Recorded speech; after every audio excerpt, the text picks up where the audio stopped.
இல்ல நான் first introduce so நான் வந்து கஜியை ஃபர்ஸ்ட் உங்க எல்லாருக்கும் நான் வந்து கொஞ்சம் இன்ட்ரோடக்ஷன் பண்ணணும்னா கஜி வந்து சினி ஃபீல்டு யூகேயோட சினி ஃபீல்டை பொறுத்த வரைக்கும் தமிழ் சினிமா மட்டும் இல்லாமல் பாலிவுட்டு இங்கிலீஷு எல்லா மூவிஸ்லையும் ஒர்க் பண்ணியிருக்காங்க. அவங்களே வந்து 2 3 படம் நீங்கள் டைரக்ட் பண்ணிட்டீங்களே ஏற்கனவே. அதான் 2 படம் டைரக்ட் பண்ணியிருக்காங்க. ப்ரொடக்ஷனில் இருந்திருக்காங்க, லைன் ப்ரொடக்ஷனில் இருந்திருக்காங்க. ஸோ லாஸ்ட் 5 இயர்ஸில் ரொம்ப ஆக்டிவாக இப்பயும் வந்து இன்னொரு ரிலீஸ் இப்போ கூடிய சீக்கிரம் சூடாக ஒன்று ரெடி ஆகிட்டு இருக்கு. அவர் ரெடி பண்ணிட்டு தான் நம்மள்ட்ட பேசிட்டு இருக்காருன்னு நினைக்கிறேன். இல்லை சூப்பர். ஸோ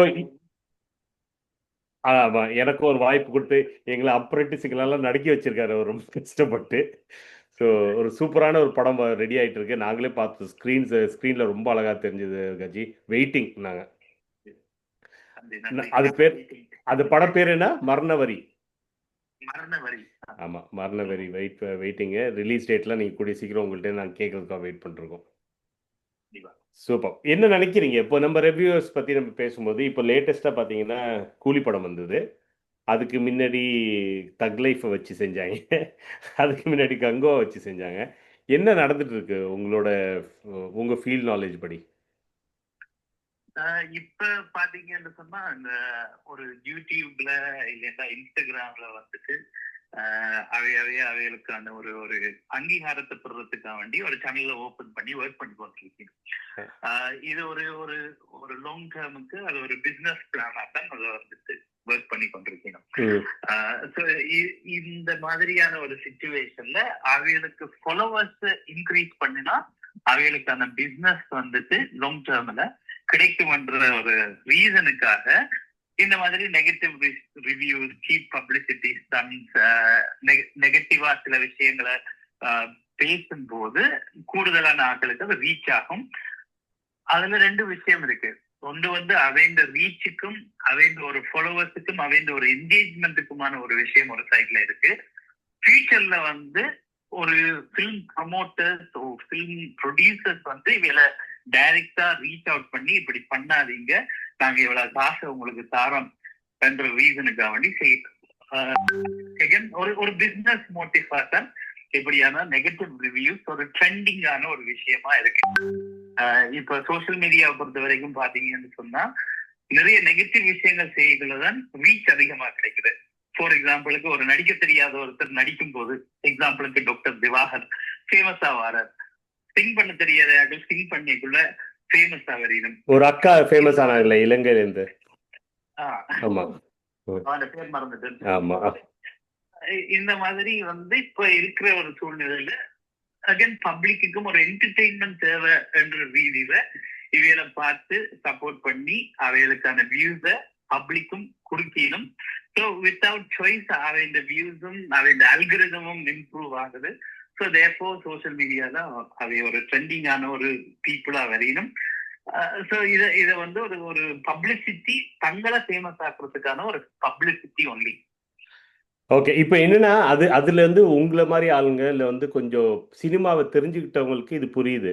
ஆனால் ஜென்ரல் பப்ளிக்கு இந்த புரிதல் இல்லையே. ஏன்னா அதை பார்த்து தானே நிறைய பேர் முடிவு பண்றாங்க இந்த படத்துக்கு போகலாமா வேண்டாமான்னு.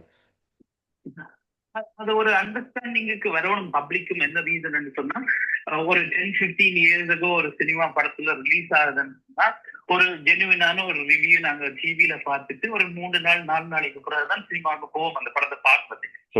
இப்ப வைஸ் வெர்சா நடக்குது. எப்படின்னு சொன்னா அந்த முதல் 3 நாள்லயே மேக்சிமம் அந்த அந்த படத்துக்கான கலெக்ஷனையும் எடுக்கணும் என்ற ரீசன்ல எல்லாரும் யாரு ஃபர்ஸ்டா வந்து இந்த ரிவ்யூவை போடுறதுன்றதுக்கு சண்டை பிடிச்சு போடுறது மாதிரி இட்ஸ் லைக் அந்த ஒரு ஒரு ஒரு பிரசன்ட கீப் பண்ணணும்ன்றதுதான் இந்த சேனல்ஸோட நோக்கமா இருக்கே தவிர ஒரு ஜெனுவினான ரிவ்யூவை கொடுத்து ஒரு படத்தை ஒரு கிரியேட்டிவ் ஆர்ட்டை ரெஸ்பெக்ட் பண்றதுக்கும் அப்ரிஷியேட் பண்றதுக்கும் இந்த ரிவ்யூஸ் வர்றது மாதிரி எனக்கு ஃபீல் ஆகல. அது ஏதாச்சும் 1-2 உங்களுக்கு இப்போ கையில விட்டு என்ற மாதிரி ஏதாச்சும் நல்ல ரிவ்யூஸ் உங்க மைண்ட்ல இருக்காங்களா, ஜென்யூனா பண்ற மாதிரி? பாக்குறது குறைவு. ஓகே. வந்து என்னுடைய டேஸ்ட் என்ன, என்னுடைய இன்ட்ரெஸ்ட் என்னன்றது நான் போய் பார்த்து முடிவு பண்ண வேண்டிய ஒரு விஷயம். இன்னொருத்தர் சொல்லி அதை முடிவு பண்ண தேவையில்லைன்னு நினைக்கிறேன். சிம்பிள். லைக் ஒரு ரெஸ்டாரண்ட்ல போய் நாங்க சாப்பிட போறோம்னு சொன்னா நாங்க போய் சாப்பிட்டா தான் அது எங்க டேஸ்ட்டுக்கு இருக்கான்றதை நாங்க அண்டர்ஸ்டாண்ட் பண்ணலாம். நாங்க இன்னொருத்தர் சொல்றாரு வந்து ஸ்பைசியா இருக்குது, சோல்ட்டியா இருக்குது, பேடா இருக்குது, இங்க போய் சாப்பிடாதீங்கன்னு சொல்லி சொன்னா then we are just following the crowd. புரியுது. ஸோ அந்த மாதிரி இல்லாமல் நீங்கள் நல்லா கொஞ்சம் அவுட் சைடாக இருக்கிறதுனால உங்களுக்கு நல்லது. ஸோ நாங்கள் எப்படின்னா நிறைய பேர் என்ன சுற்றி இருக்க மக்கள்லாம் அது ஒரு வேலையாக வச்சுருக்காங்க. சரி ஃபஸ்ட்டு ஒரு 3 நாள் ரெவ்யூ. அது இவர் பேரெல்லாம் நம்மளால் குறிப்பிட்ட முடியாது. ஆனால் ஒரே சட்டையை போட்டு வருவார் ஒருத்தர். ஸோ அவர்லாம் என்ன சொல்கிறாருன்னு கேட்குறதுக்குன்னே உட்காந்துருப்பானோ 2 நாள் வெயிட் பண்ணி. ஸோ அவர் வந்து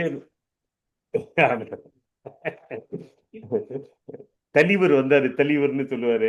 அதெல்லாம் கேட்டுட்டு இருப்பாங்க. ஆனா வந்து இது என்னன்னா, எனக்கு ஒரு சைடுல இப்படி பாருன்னா, எங்க ஊர்ல ஒரு ஆத்தா இருந்தாங்க. அந்த ஆத்தா வந்து திண்ணையில உட்காந்துட்டு யார போற வரவெல்லாம் திட்டுவாங்க. ஓகே, எல்லாரையும் கெட்ட வார்த்தையிலே திட்டிட்டு இருப்பாங்க. அந்த பாட்டிய வந்து எப்போ யார திட்டுறானோ அந்த திட்டு வாங்குறவனுக்கு மட்டும் கடுப்பா இருக்கும். சுத்தி இருக்கவனுக்கு சந்தோஷமா இருக்கும். ஏன்னா அவ்வளோ அவ்வளோ எல்லா வார்த்தையும் அந்த அகராதியில இல்லாத வார்த்தையெல்லாம் வச்சு திட்டிட்டு இருப்பாங்க. அதே மாதிரி தான் இங்கேயும் பார்த்தீங்கன்னா, இப்போ கமல் ரசிகர் இல்ல இது விஜயோ இல்ல இது தளபதி இதை பார்த்தாலும், தல ரசிகர்கள் தளபதியை நல்லா திட்டினா சிரிச்சுக்கிறாங்க. இல்ல அதர் வே ரவுண்டு த த இந்த தளபதி திட்டிட்டு இருக்கும்போது தல ரசிகர்லாம் ரொம்ப ஜாலியா இருக்காங்க. ஸோ இந்த மாதிரி ஒரு அந்த இதுலயே அவங்க குளிர் காஞ்சிட்டு இருக்காங்கன்னு நினைக்கிறேன் நானு.